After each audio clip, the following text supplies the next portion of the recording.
여기만 또 너무 신경 쓰지 마요. 여기만 신경 써. 교수님은 워낙 잘 나오시죠? 맨날 그러면서 나는 조금 나아지시긴 했는데 그쵸? 여전히 떨리는데요? 아니 떨리지 않아요. 전혀 안 떨린다고 하시더니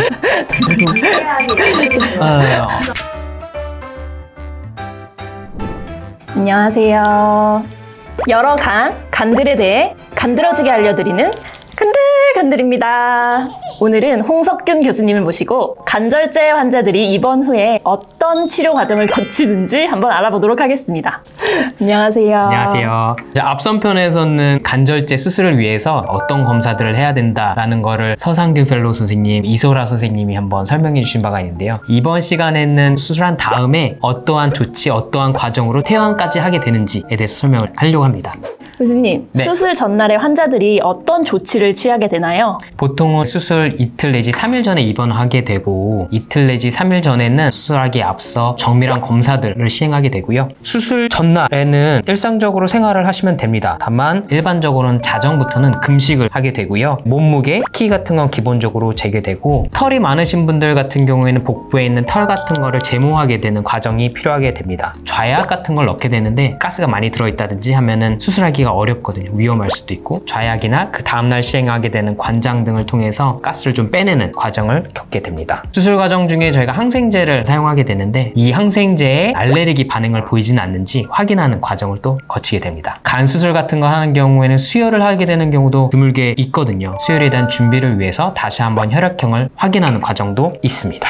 수술 당일이 됐어요. 그러면 수술 직전까지는 어떤 과정을 거치게 되나요? 그 전날부터 자정부터 수술 바로 직전까지는 계속 금식을 유지를 하겠죠. 수술장에서 연락이 오면은 수술장으로 내려가게 되고요. 아침에 관장을 또 추가로 하게 됩니다. 장에 있는 가스라든지 빼내고 수술장으로 들어가게 되는 겁니다.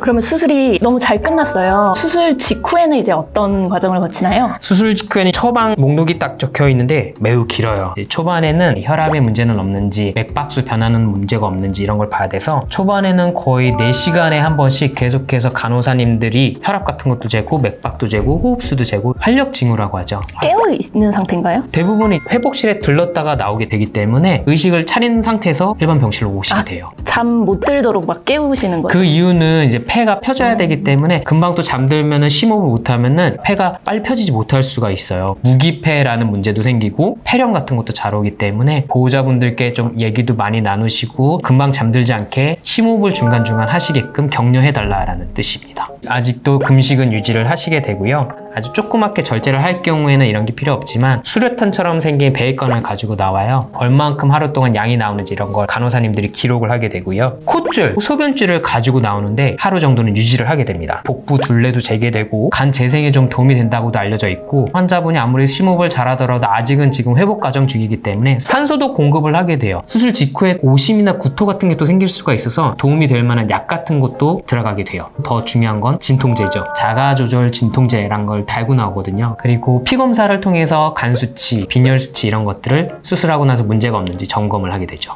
근데 이때까지는 중환자실에 계신 거예요? 아니요. 드물게 중환자실 가시는 경우도 있는데 일반적인 간 수술한 다음에는 회복실에 들렀다가 대부분은 일반 병실로 나오시게 됩니다. 그러면 수술 다음 날은 또 어떤 과정을 거치나요?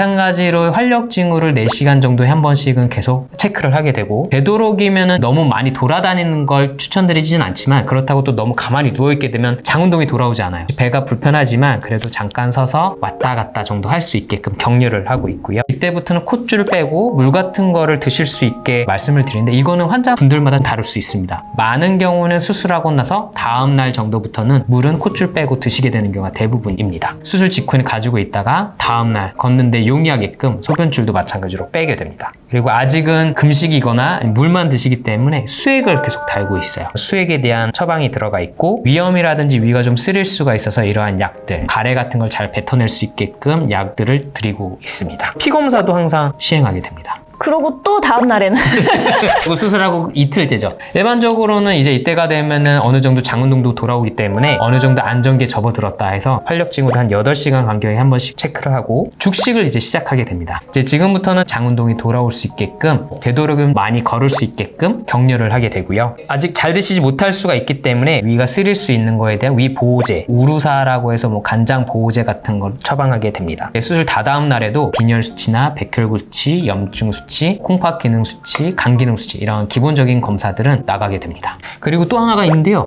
폐합병증이라고 무기폐 잘 생겨요. 전신마취를 하니까 인공호흡기에 연결돼 있다가 그럼 자기 폐가 온전히 기능을 못하다 보니까 폐가 짜부러들어 있거든요. 그래서 그런 걸 확인하기 위해서 흉부 촬영을 찍게 됩니다. 아침에. 그때 폐렴도 확인할 수가 있는데 그렇게 금방 나타나지는 않습니다. 초반에는 무기폐를 확인하기 위해서 찍게 되는 경우가 더 많죠. 수술하고 3일이 지난 시점부터는 또 어떤 걸 하나요? 활력 징후도 여전히 8시간 간격에 한 번 정도는 체크를 하고 죽식 드셔도 되고 경우에 따른 죽보다 그냥 밥 주세요 하는 경우도 있거든요. 이때는 사실은 장운동에 문제가 없다면 상식 드셔도 될 것 같고요. 잘 드신다면 사실 위보제는 이때부터는 필요 없고요. 간장보호제 이런 거는 드리게 되고 드셨던 항바이러스제라는 것도 있을 수 있고 고혈압약 이런 것도 있을 수 있는데 물을 먹게 되는 시점부터는 빨리 다시 재개하게 되는 경우가 대부분이에요. 3일째도 마찬가지로 피검사는 또 나가게 됩니다. 출혈이 있지는 않은지 간기능 수치나 이런 게 잘 회복을 하는지 확인하기 위해서 피검사는 또 나가게 되는 경우가 대부분입니다. 보통 언제 퇴원하나요? 퇴원은 이제부터인데요. 빠르면 4, 5일째, 조금 걸린다 싶으면 6일째, 7일째 퇴원하는 경우가 대부분이에요. 수술의 범위,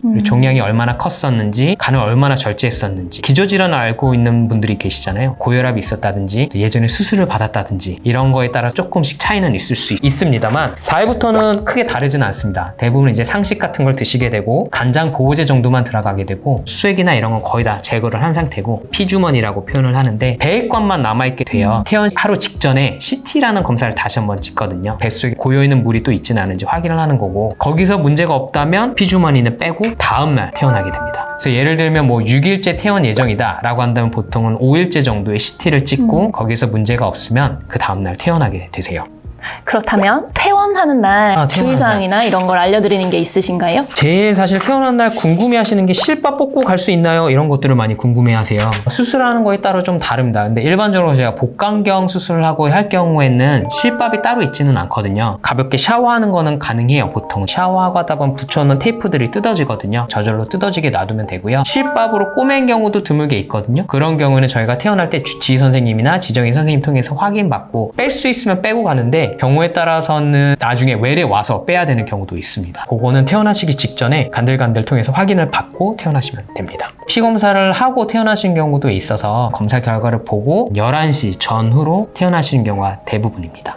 퇴원을 하시고 난 다음에 외래는 언제부터 오시는지 그리고 어떤 간격으로 오는지 보통은 간절제 하고 나서는 2주일 정도 있다가 퇴원하고 외래 오게 되고요. 보시면은 조직검사 같은 것 결과도 나올 거예요. 그거에 대한 설명, 그때까지 문제가 없었는지 피검사상에 잘 회복하고 있는 게 그때까지도 맞는지 평가하는 거고요. 자가로 복용하셨던 약들은 다 이제 퇴원하실 때부터는 당연히 다 복용하시게 되죠. 물론 중요한 약들은 물 드실 수 있을 때부터 혈압약이랑 이런 거는 다 복용하게 되는데요. 그거는 저희 의료진들과 꼭 상의를 하신 다음에 재개를 하시면 되겠습니다. 일반적으로 간절제 한 다음에 외래 오실 때 복용하시는 약들이 몇 가지가 있는데 대부분은 퇴원하신 다음에는 못 주무실 정도의 극심한 통증이 있는 경우는 많지는 않은데 아주 드물게 좀 통증이 심하다 싶을 경우에는 한 5일 이내에 저희가 진통제 같은 거 추가로 드리는 경우는 있고요. 많은 경우에 우루사라든지 이런 간장보호제 같은 거는 많이 처방을 드리고 있고요. 혈액종양 표지검사 수치 이런 포함한 피검사는 외래 오시기 직전에 미리 피검사를 하고 그 결과를 이제 외래에서 확인받게 됩니다. 자세한 설명은 퇴원하실 때 다시 한번 간호사님이나 간들간들이 설명을 드리게 되고요. 퇴원 교육이라는 게 또 있어요. 약사님이 교육해 주시는 것도 있고 임상영양사님이 교육해 주시는 것도 있고 간들간들 의료진이 교육해 주시는 것도 있어서 도움을 많이 받으실 수 있을 것 같습니다. 네, 좋은 말씀 감사합니다. 감사합니다. 네, 마지막으로 환자와 보호자분들에게 한마디씩 먼저 그러면 한마디씩이니까 지금 거의 2년째 촬영하면서 교수님들의 말씀, 임상영양사님의 말씀 다 조합해보면 하나로 비결되는 것 같아요. 의료진을 신뢰하고 불필요한 영양제나 이런 거를 자의적으로 드시지는 말아달라. 딱 이거 하나인 것 같습니다. 맞습니다. 찬성입니다. 네, 오늘 영상이 재미있으셨다면 구독, 좋아요 꾹꾹 눌러주세요. 감사합니다.